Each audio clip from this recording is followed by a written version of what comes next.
Good afternoon. It is May 6, 2020, and thank you for joining me, Valerie Meyer, at A Shift in Time. This actually is a very special show. This show is airing the week before Mother's Day. So this is the Wednesday before Mother's Day.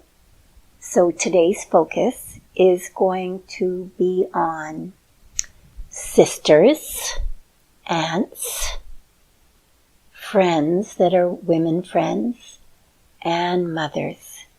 Mother's Day is not just a time any longer that we celebrate our moms, even though that is absolutely included.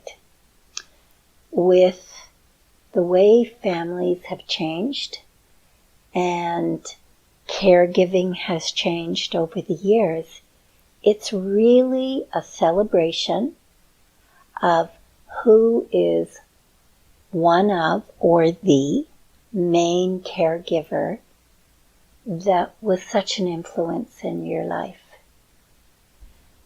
So that's what we're focusing on today. Before we move forward, I'd like to tell you that I have a gift for each and every person that tunes in. And if you're tuning into this and it's not Mother's Day week or it's 3 years from now, you write me at ashifttintime@outlook.com and I will send you this free gift. I'll tell you more about that in a few minutes, but there is a free gift attached with today's show. All right, so about 16 years ago, I had a Forever Friends party. My Forever Friends party was for the 16 most influential women in my life. I spent time planning an amazing party. It was all women, and let me tell you who was invited. My best friend for the last, over 30 years, Val Jackson was there. My sister Leslie was there. My daughter September was there. A friend of September's who I had impacted her life and she mine, a gal named Rachel, was there. Another gal who was a single woman, in her 80s. She had never gotten married. She was a nurse. Her name was Hazel. She lived in the same area I did, and she was just a delightful person that really inspired me. There was a friend of mine named Irene that had lived in Kuwait during the war in Kuwait, and she was a therapist there, and she would help the children decorate their survival backpacks that they wore back and forth from school, because you never knew if they were going to be able to make it home quickly or if they'd be caught in something and it would be hours or days before they'd make it back to their home. It was a real amazing time. And this woman absolutely inspired me because at the time I was a family therapist. And so of course I was intrigued by her story and her life. Let's see, who else was there? There was a gal named Patty and another one named Dawn. They were best friends with each other, but they were not exclusive. they could be each other's best friends and still welcome you whenever you showed up or wanted to do something and have a couple extra people along. They were just fun, wonderful, wholesome women to be around with. There was another one called Janet, and she looked, and still to this day looks like Liz Taylor. I swear on a stack of Bibles. This woman, she was just so stunning. So stunning. And as she aged, just like Liz Taylor was, she aged with grace and beauty. It was really something to see. Really something to see. I'm trying to think of who else was there. There was a gal named Linda who is an amazing decorator. And she and I did a lot of projects for years. I hired her and her husband when we moved into one of our homes to come in and make the renovations that were needed. Just an incredibly talented woman. And then there was another gal named Linda, a personal friend of mine who is still, I'm very connected with to this day. These women came, and it was in the end of June that I had this celebration. We hired a company to come in and cater the meal that night. My husband, my son and son-in-law put together a wedding tent in the backyard and built a floor and everything so that when you walked into this, it was amazing, and it was set up as a huge banquet table. And I went to great detail to plan this party. One of the Lindas, the one that decorates, was part of planning it right from the very beginning with me. We went and bought summer hats, wide-brimmed summer hats in 2 different colors. Half of them were white and the other half were black, only because we couldn't buy enough in just one color. I would have preferred everybody to have white because we were heading into summer. However, we did not let that stop us. We brought the hats home and we decorated each of them because I knew each of these ladies well enough to decorate it in their favorite colors. And so each hat was decorated individually. Then we had a handmade invitation made by a gal that was put in a huge hat box along with the hat, and those that lived close enough, we delivered by Ding Dong Ditch. We pushed the doorbell, left the hat box just right there by their door, and scooted away and hid in the car and watched them come out and pick it up, and they're looking everywhere. However, when they opened this hat box, there was an invitation to come on June 21st to a Forever Friends party, and it had our address and everything else. And the hat was in there, and when they took it out, there was a tag attached to the hat that said, "Wear me, June 21st. So all these women, and they knew that it was, you absolutely dressed up for this. And every single person that received an invitation, there were 2 people who did not live close by.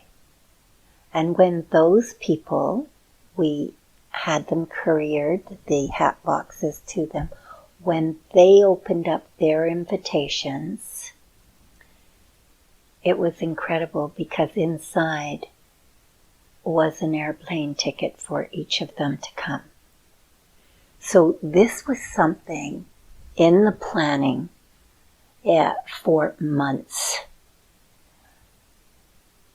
So the day of the event, we have hired caterers to come in, and no men were allowed. All the guys were gone. They were not there the whole time. We hired one butler to answer the door and serve each woman in a champagne flute sparkling apple cider. I don't drink. And I believe you can have tons of fun without drinking. Not that I'm saying anybody else has to do what I do. However, I don't drink. And so that night it was sparkling apple cider, and it was very fancy and elegant and fun. And I had hired a photographer that came in and took a group picture. But we were all so thrilled to have our own butler that one of the pictures was taken with the butler in the middle of us. It was so fun, guys. Throughout the evening, I had different events planned. One was that my son, Dustin, had taken pictures that I had gotten from family members of each of these individuals, and he had taken and made a slideshow out of them. So that was up, and it was just ready to go. Nobody knew that had come that we had their pictures or information about them or anything more than just me knowing them for years. What ended up happening is we ended up eating, and after we ate, I hired a local actor to come in. He was dressed in a hat. What is it called? A top hat, and tails. And he had a cane, and he had a big old ring on his finger, and he walked in. And he read the book Fancy Nancy. However, I changed the end of the book so that I rewrote the end of the book so that he would read this to everyone there and have them realize that the story was about each and every one of them, and that they were characters when they were younger, and their families and parents indulged in allowing them and their personalities to shine. But as they grew up and moved away from their childhood homes, and grew into who they became as adults, they met another bunch of people that absolutely accepted them for who they were, and their lives ended up being all about them and their friends. After that, we had amazing dessert. And then I got up and I had the video turned on, or the slides turned on, and people were amazed, and they're like, how did you get that picture? And the pictures are going by slowly, and I stand in front of everyone and work my way down the table from one end all the way around to the other, talking to each person and telling them the difference they made in my life, how they had contributed and made me the person that I am. There wasn't a dry eye in the house. We were tearful and giggly and happy and totally absorbed in the whole evening. I don't believe anybody was bored or uninterested. I had other things planned after that. However, my sister Leslie stood up after I had finished speaking, and she said, I don't know about the rest of you, but I would like to share with Valerie the difference she has made in my life. Well, that started another hour. Every person got up and shared something that I had brought to their life. It was an amazing, amazing event. And I wasn't quite done because I had hired the White Rock Choir to come in, and nobody knew they were there. By this time, it's 10 o'clock at night, it's dark. We are out in this gorgeous tent that's all lit up. We're plenty warm and everything, and it's starting to rain a little bit. However, I give the cue, and one by one the choir comes out of the back of my house into the backyard.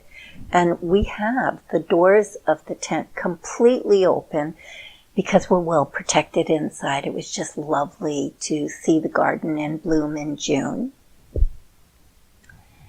And they were singing Angels Among Us. And honest and truly, it was incredible.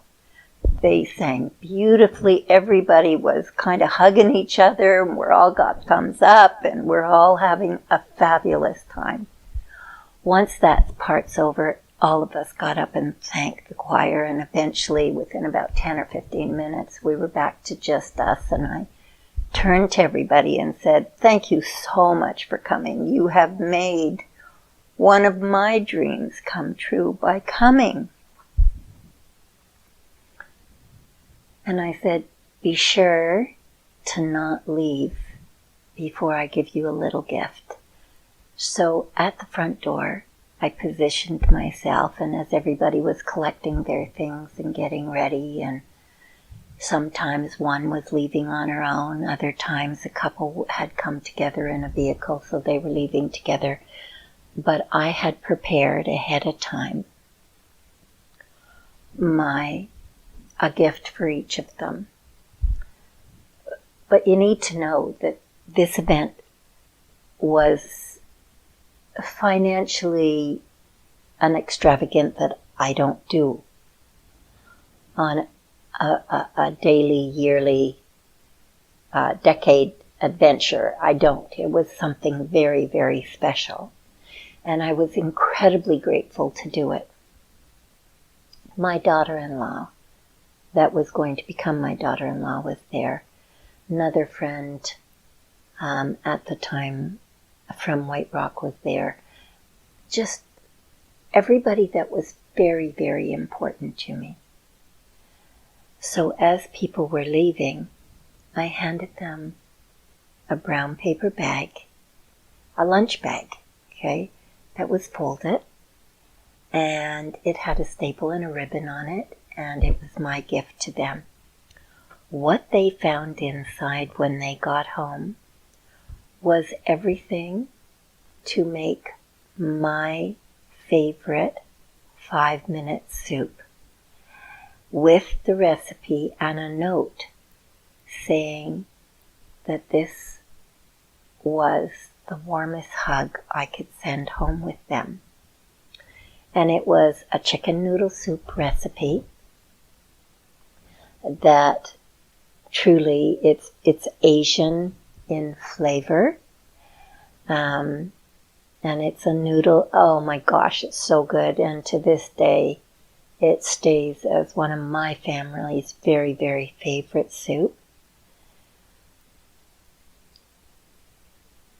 I tell you this story because many women in our lives influence us and play a huge role in our lives. So this year, we have extra time on our hands.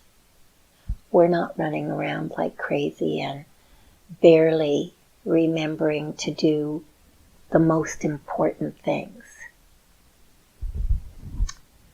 I want you to take the time in the next 5 days till it actually is Mother's Day and really think about what females in your lives that you would like to contact or send, I don't know, a special I love you in the mail, or an email, or a video message, or if you can think of it, do it. It doesn't have to cost money. It could be a picture that you have of the both of you that you attach to an email. It could be remembering their favorite color. It could be as something as wonderful as sending flowers, or as simple as a phone call. But try very hard not to forget anybody. Right now, this year, is a crazy time. To some, devastating. To others, a time that, now that we're kind of into it a few weeks, they're going, wow, I'm finally relaxing. I didn't realize how fast I was going in life. So, Mother's Day is really important to me. I am a daughter, a sister, a friend to other women, a mother-in-law, and a grandmother. I can't tell you how blessed I feel for all of that in my life. I'd like to share with you traditions that different people do on Mother's Day, and I'll tell you some of mine. So, when I was growing up, Mother's Day was a big Sunday dinner, and we'd all make something for our mom at school or at home. And we'd all try and think of doing something that was a little bit more helpful in the kitchen or whatever we could think of. My mom grew flowers in the backyard. I remember cutting one year, and she didn't mind, and I gave it to her out of her garden. I was really young when I did that. I don't remember doing that any other years. My mom was a phenomenal cook and baker, and usually on Sundays my dad cooked. And so Sundays were pretty special in our house. And so Mother's Day was just kind of added to that special Sunday. We'd all go to church together. We'd all, that kind of thing. And I loved springtime, and my mom loved springtime. She had 6 children. She was a busy woman, and she worked full time, and so did my dad. So it was a very busy, crazy time. I remember us being 6 children and 2 adults and 1 bathroom in the house. I cannot even begin to imagine how it was not an issue, but it wasn't. We truly were not standing down the hall banging on the door that we've got to get in. I have zero memory of that. So I don't believe it happened. But I can't imagine why it didn't happen with one bedroom and all those one bathroom and all those people. So another tradition is the Johnny cake recipe that I gave you a couple of weeks ago that we're going to go over again today, just so that you have it in time for Mother's Day.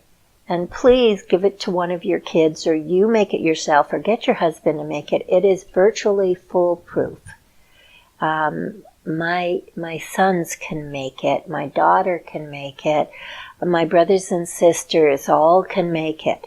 So this is not, such a delicate recipe that something's going to go wrong.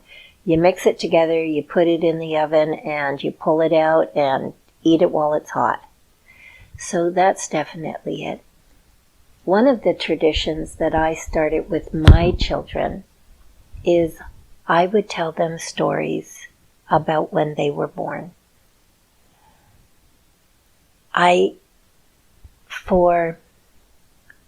For my oldest, when Randy was born, he was my firstborn, and I was absolutely terrified. However, I was so thrilled once I saw him that all the fear left and all the concern and everything. Being a mom, to me, was something I had wanted since I was a little girl. I had no idea what profession I would grow up to be in because I never thought about that.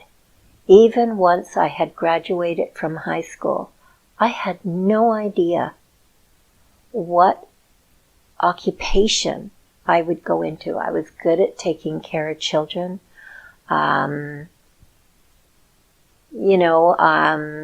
So I assumed that I would get married and have children. However, that didn't happen quite right away after graduation. It was a couple of years later when I got married and had began my family.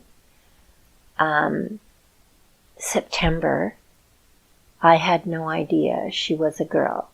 And there is 8, almost 9 years between September and Randy, my first and second child. So when I was pregnant with September, I had no idea. Now, with each of my children, I never had it where the doctors told me what sex of child I was having. It wasn't around back when Randy was born. And it never even dawned on me to ask during September and Dustin's while I was pregnant with them. And so, however, I had only picked out one name with each pregnancy, and they were not names that could be converted to a girl. I don't know what the girl version of Randy would have ever been.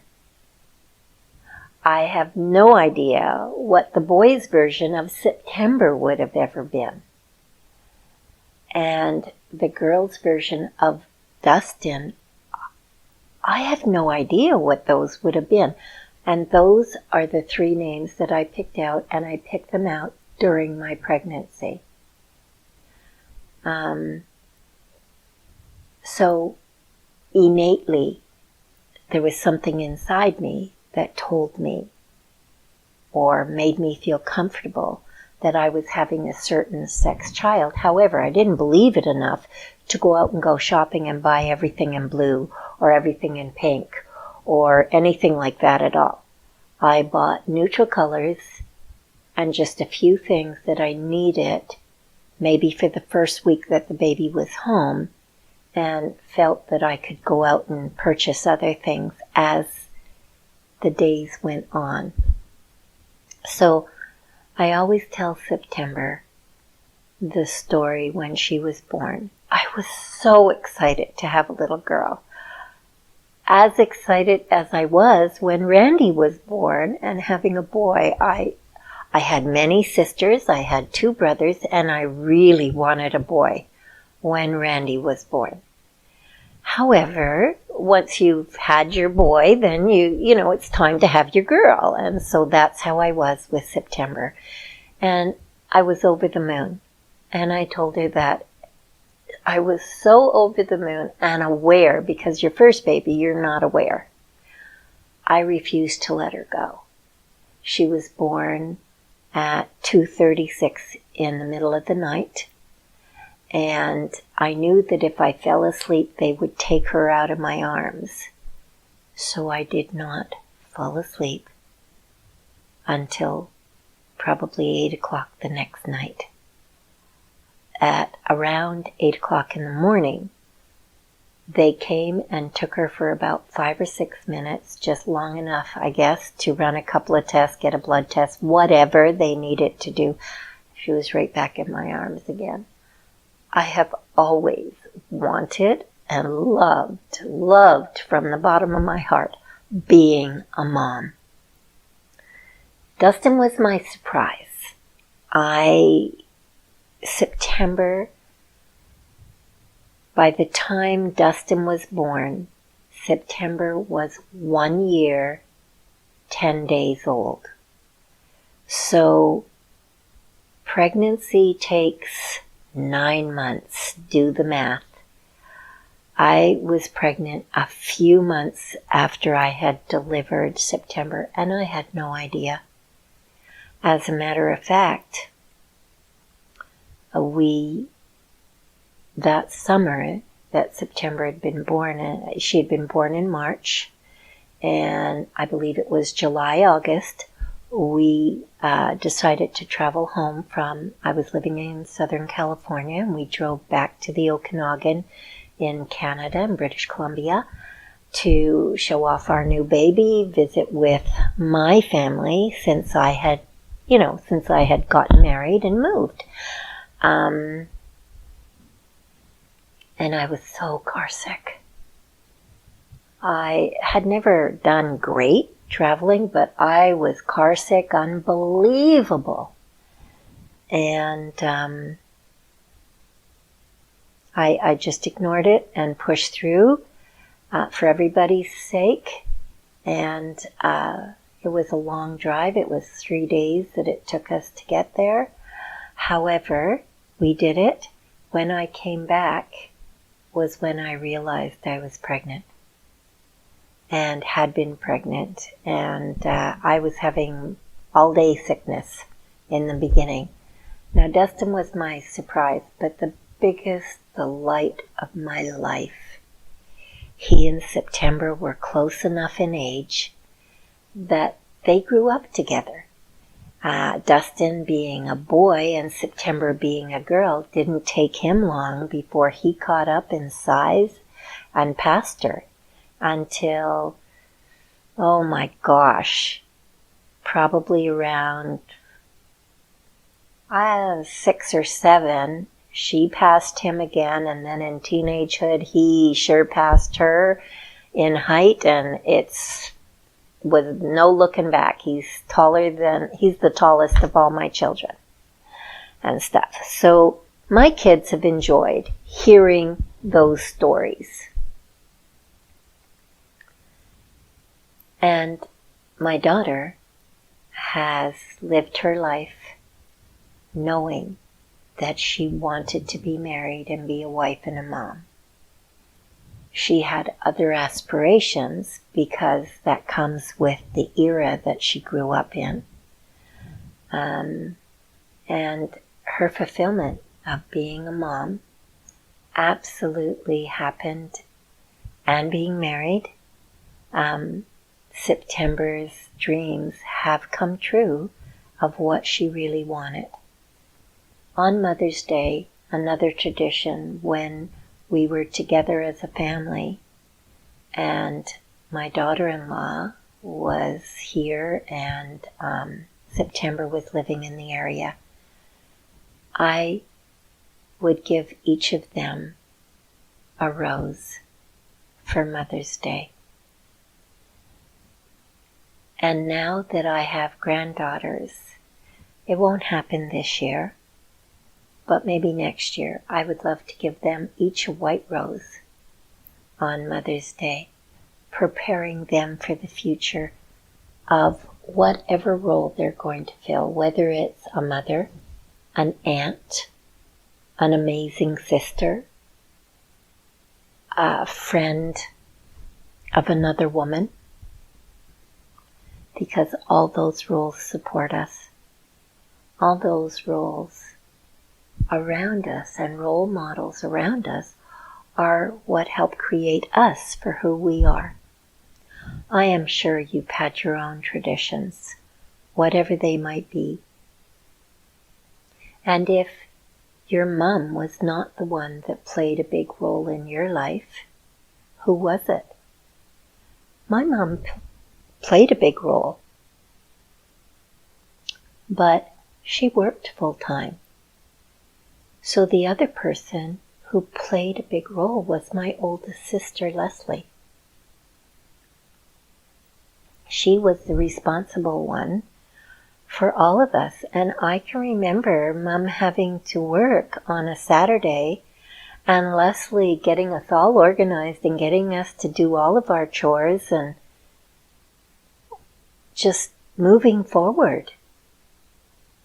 And even as an adult, Leslie and I are really close. I know she's my older sister. I don't see her as that, as much as I see her as truly my best friend. As Ed's really my best friend. However, today we're talking about women, and Leslie is my best female friend. She knows everything about me, and she's known me since I was a child. And that makes it a really special relationship for both of us, because I know her as well. Women in our lives need to be cherished. None of us that come to the table are perfect. Absolutely none of us. That is part of the human condition. I really believe that. I have never met anybody that is perfect. I myself am not. However, there's a difference between perfect and being there for someone.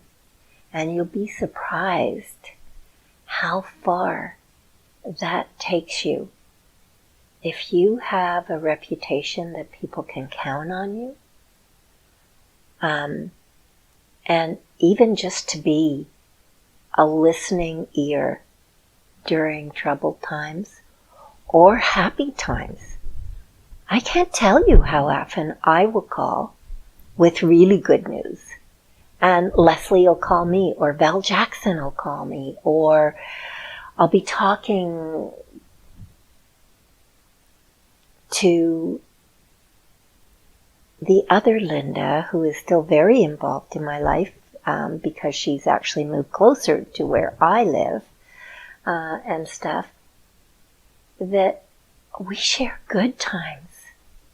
We all know bad times happen, and yeah, we're there to listen to each other and possibly offer a word of advice, but sometimes not. Relationships are important. They are the most important thing you can do on this planet. I don't care if you're a millionaire or if you're a pauper. What I care about is who you are, really inside. And don't let that negative self-talk tell you you're not good enough, because trust me, you are. You are. We all have flaws and foibles. Some of our flaws, you can see it. When I was really heavy, over 200 pounds, I was really, really heavy. You could see that I was really dependent on food. You could see that I was a great cook and enjoyed my own food. And that's one of the major ways that I dealt with stress. I ate my way through it. And so I was that heavy. However, some of the other flaws that people don't see are more internal things. Things that I personally would struggle with. And today's the perfect day to share one of the things that I'm going to bet real money there's maybe 3 of you watching that have any idea that I am totally dyslexic. As a child, I could not read. As a young teen, I struggled terribly with spelling and reading. I still do. And yet, I have written a 620-page, very technical book. And if you ever have an opportunity to read it, and the only reason you would be if you were in the field of LED light therapy, it is the only book published on the topic. That is also a medical dictionary that stands on its own with that therapy. You will see that book, there's not one mistake in it. You see, your flaws and the things that could hold you back in life don't have to. You need to be able to surround yourself with people that can support you through that. My sister Leslie is the exact opposite of me. She can read like you wouldn't believe. She is very strong writer, very precise in her writing. So I wrote the book, and we did revision after revision, 1 page at a time, for probably 6 months. Some of it, because I had written the whole thing on the computer, there weren't a lot of spelling mistakes, but wrong words that were there. So I would put from or form instead of from. That's my dyslexia. Things would be swapped around. And that Leslie never made fun of me. She never made me feel stupid. She was, and I believe still is, just in awe of the information that I had and the ability that I had to simplify it so that other people could understand it. I have a talent for being able to simplify things from working with children, and I applied that talent to this book so that someone who's never even heard of it could pick this book up and understand it in very short order. We all have shortcomings. It's how we deal with those shortcomings and how we allow them to hold us back or not. Now, I just wrote the book. A year ago, I was still writing it. It hasn't even been published for a year yet, not even close. Maybe 6 months. I never wrote a book before that. So, what did I do before that? I have always been a very strong public speaker, something that I learnt in school because I wasn't great at the other things. And that's what I shone in, and that's what I took to heart and became amazing at. So I could take a topic as a therapist, interpersonal relationships, and Ed and I would do a presentation, and because we were talking about families, and Dustin and September were still at home at that point. Randy had already moved into his own apartment and had gotten married, but Dustin and September were still home. They became part of the presentation, and they would get up and the audience would ask them questions. Well, how do you guys get along? And the truth of the matter is that they didn't always get along. But they knew how to voice what it was and how to communicate, which helps every relationship. And so I became a public speaker, and I was able to either memorize or just talk off the cuff because I knew the topic so well. And that's how I moved forward. I went to school. I went to university. However, there is a machine that reads to the deaf. And I would book time on that machine with my textbooks so that I could have more things read to me quicker than I could read it, and I could understand it if someone else was reading it, because I didn't have to focus on every word and trying to peg down what to read so I could hear it and learn. Nobody comes through this world unscathed. All of us have shortcomings. All of us have talents.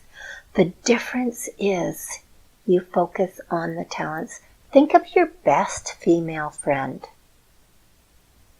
And think of what you love about her. Well, I am sure, like me, you would love to have somebody around that makes you laugh. And that is Val Jackson and a gal named Jane in my life. Those two people crack me up all the time. I'm on the phone with them less than 5 minutes and I am laughing.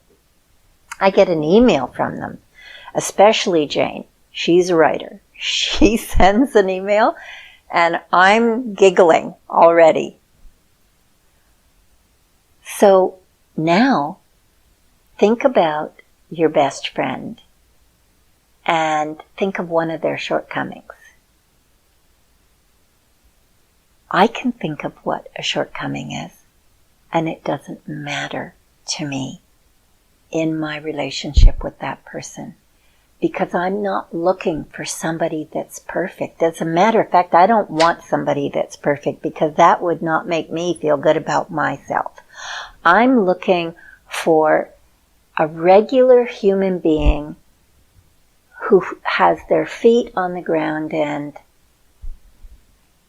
have similar values to what I have, that care about their family, that don't always say the negative things about their children or distance themselves from their children because of negative things that have happened. My kids have done things right and have done things wrong. And when they've done things wrong, when they were little, they would know when I was upset. And we would definitely talk about it. But I never walked away from them. I went with them during hard times if they had to apologize to someone or something else. I was there. I wasn't thrilled about being there, but I was there because I was their mother and I loved them no matter what.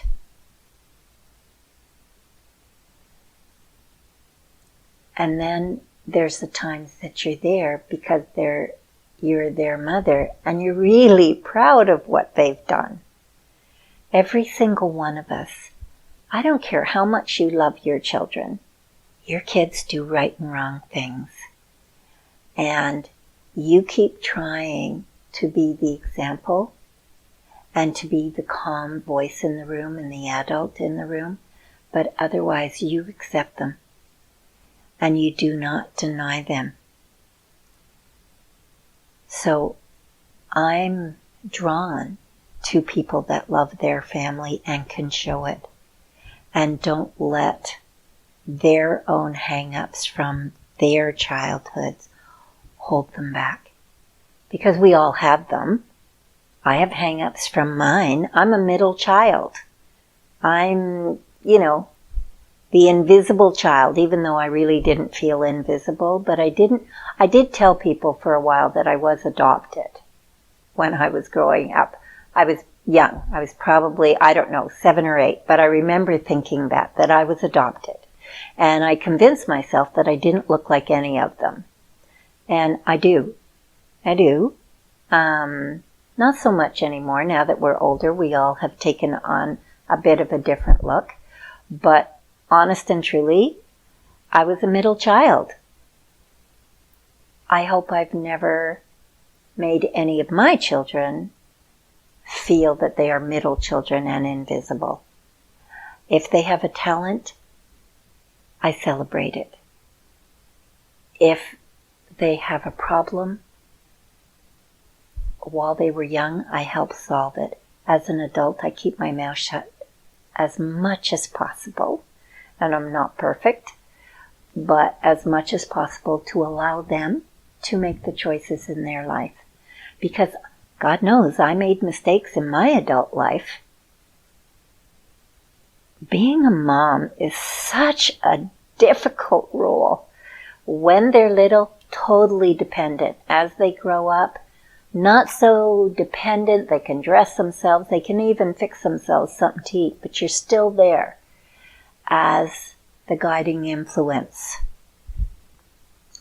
And then as they get older, you're truly the last person they want to hear from until years later. And then your advice, I'm not sure if it's as up to date as they would prefer it to be, but what I have found is that the sound advice that my mom gave me and that I give my children does not change over the ages.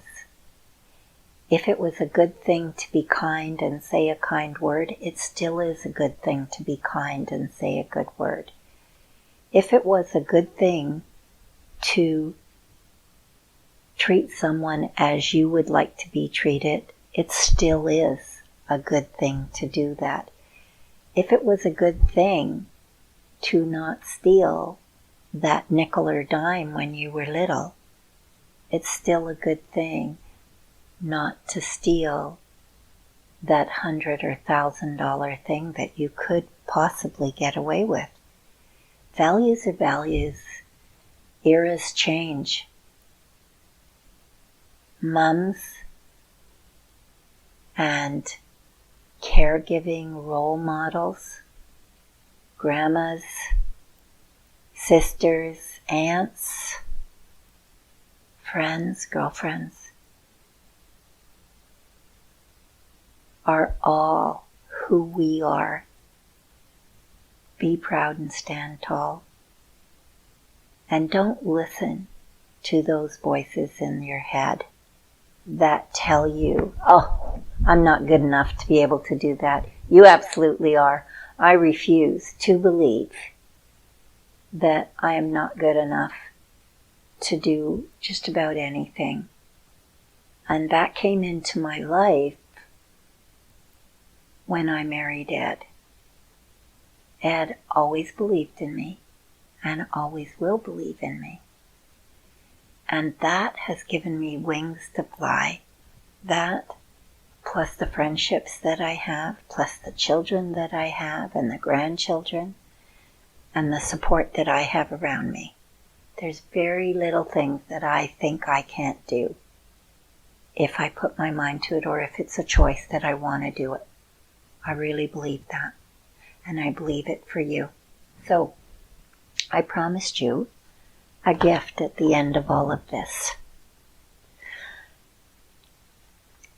I have my master's in hypnosis, and I am a clinical hypnotherapist. And that is an accomplishment over the last 10 years of my life that I actually went back to school and did that, about 10 years ago. So one of the things about me is that I have a very calming voice, and many people have told me that since I was a young teenager. I have one of those voices that can lull people. So for a long time, I would make recordings for individuals that were dealing with stressful times, difficulty sleeping, anxiety, how to control pain without medication, just a number of things. And I made CDs. I would make personalized CDs, or I would make generic CDs, and I would sell them. This was one of the ways that I brought in money years ago. So as we were going through our things, I realized that we had a whole bunch of these, and they were just sitting around, and I was, going through cleaning out things. And I've decided that I want to give each of you a free gift of an audio free gift that you can download by email. And this one is on falling asleep. This will lull you to sleep when your life is in chaos. Now, you can listen to it throughout the day if you're really stressed. However, it will make you go to sleep. But if you're not super tired, you should wake up within a short period of time. No guarantees. However, use it at night for sure. Now, I am going to transplant this onto one of my computers, and we will have an audio file that we can email every and anybody who sends me an email at the address right in front of you, that's right beside me here. That is a shift in time at outlook.com, and we will send you as a gift a free audio version. It's a generic one that I did, but it truly works for everybody. And if you don't need it, but you know someone who could use it, it can be male or female, it's non-generic, it's, and it's something that I would like to give you. I have many other CDs and audio tapes for different things, such as anxiety and depression, and many that I mentioned before. So you can absolutely ask me about those, but this one here is absolutely free. The others that I have, I am putting on sale for $14.99, and I can email them right to you. So if you're interested in anything beyond this, or you just want to order this one and see if it even works, and then consider if I can help you in another way, I would love it. Either way, write me at my email, and I will get this off to you within 48 hours of you sending me the email. I'd like to say I could do it right away, but the day that this comes out, I can't guarantee that I'm not in the middle of something else. And so, happy Mother's Day to each and every one of you. It is a wonderful thing. The memories that you have from being a mom, I pray are good for the most part, and that you will have them as clear as a bell in your head for the rest of your life. Have a great Mother's Day and a good week. See you next week. Bye for now.